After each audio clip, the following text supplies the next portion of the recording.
right, Disney's proxy battle is heating up with activist investor Ancora calling for the media giant to add Nelson Peltz to its board. This comes after Peltz and his firm try and launch their latest proxy fight against Disney last week. We want to bring in Yahoo Finance's Ali Canal for the latest in this battle. Ali? Yeah, so more pressure for CEO Bob Iger. Like you said, this time from Ancora. Now, Ancora is a wealth management firm and has $8.7 billion in assets under its control, but it really wants Nelson Peltz to be on this board. They wrote a letter to shareholders saying in part, quote, "We believe Disney is saying the right things about restructuring and transforming the enterprise. Nonetheless, the addition of a shareholder representative or investor designated directors to the board can help ensure that these efforts are carried out in the most effective way." Now, the firm said that all the issues that Disney has, or the bulk of the issues that Disney has, largely stems from the current board. Now, that includes things like that dismal box office performance, those escalating streaming losses.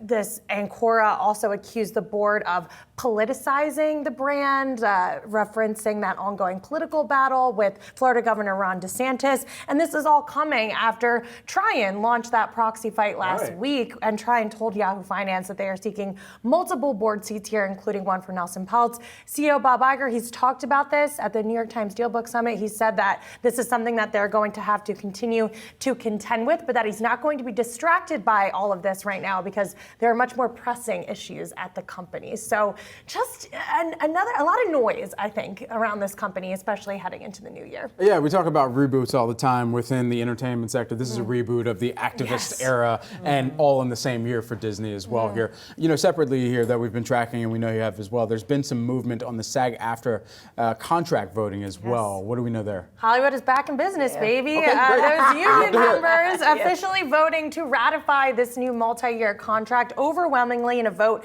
by 78.33% to 21.6%, with a voter turnout of around 40%. Now, Sag-Aftra, they have been working on these protections. This strike, which lasted 118 days, officially ended in November. The contract that they came up with is valued at over $1 billion. It includes, quote, above pattern minimum compensation increases, also unprecedented provisions when it comes to protections surrounding the use of artificial intelligence. So the union has really described this as a landmark deal moving forward. That being said, though, there's been a lot of pain in Hollywood leading up to this. We saw the delays of several big blockbuster films.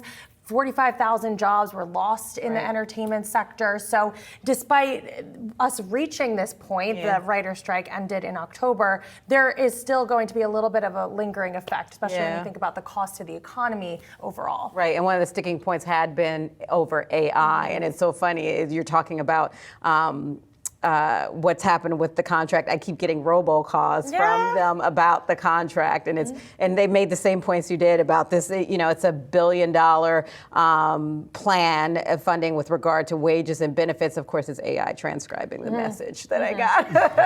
And you know, AI was a big sticking point for the writers as well, and that was why we saw these negotiations last a long time. But you hear from the studios now, and Ted Sarandos, he was just at the UBS conference the other day, and he's started off by saying, first and foremost, I want to talk about this strike and how we are so happy that the strike is officially over. Yeah, was the elephant in the room for quite some time here. So finally getting ratified, it looks like. Ali, thanks so much for joining us to break this down. Appreciate it.